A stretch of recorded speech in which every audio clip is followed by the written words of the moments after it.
Olá, seguidores do Conexão Sundance, Razão de Aspecto, Cinemação, Wannabe Nerd, Jetro.com.br e Correio Brasiliense. Vamos agora falar de The Hole in the Ground, mais um filme da Sessão de Meia-Noite.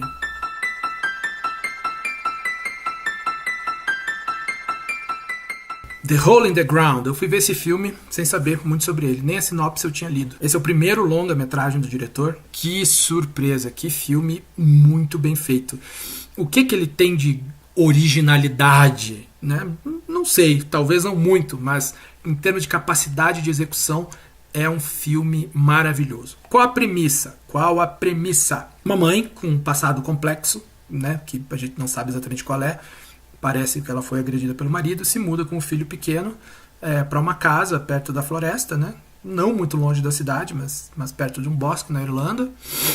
Perto da casa tem um buraco no chão que tem uma vibração meio estranha, né, no meio da floresta. E a partir de então começa a acontecer umas coisas estranhas e a mãe começa a achar que o filho dela não é o filho dela, que ele foi substituído.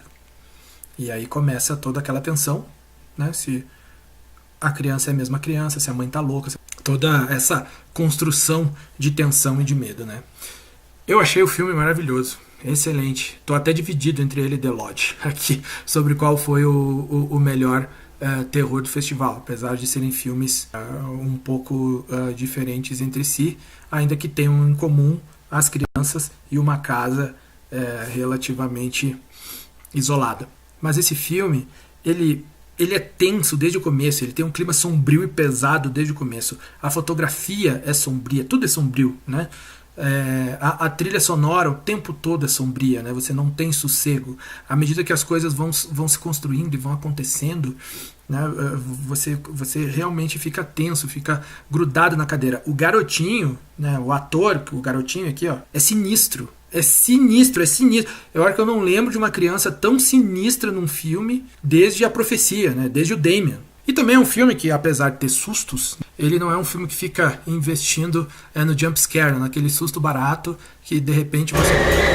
Então não tem esse susto gratuito, entendeu? Que assusta, mas em termos de cinema e de terror mesmo, não acrescenta nada. Tem umas cenas assim que são absolutamente incríveis, assim, entendeu? Tem um momento que o garoto simplesmente vai falar com a mãe para saber onde ela tá e ele simplesmente fala "Good night, mommy", que a gente fica gelado, meu Deus. Dá frio na espinha, entendeu? É maravilhoso o que esse garoto fez. E é eu acho que fica aqui como o melhor filme de horror do festival, empatado com The Lodge, e um dos terrores mais promissores de 2019. The Hole in the Ground fica então com 5 de 5.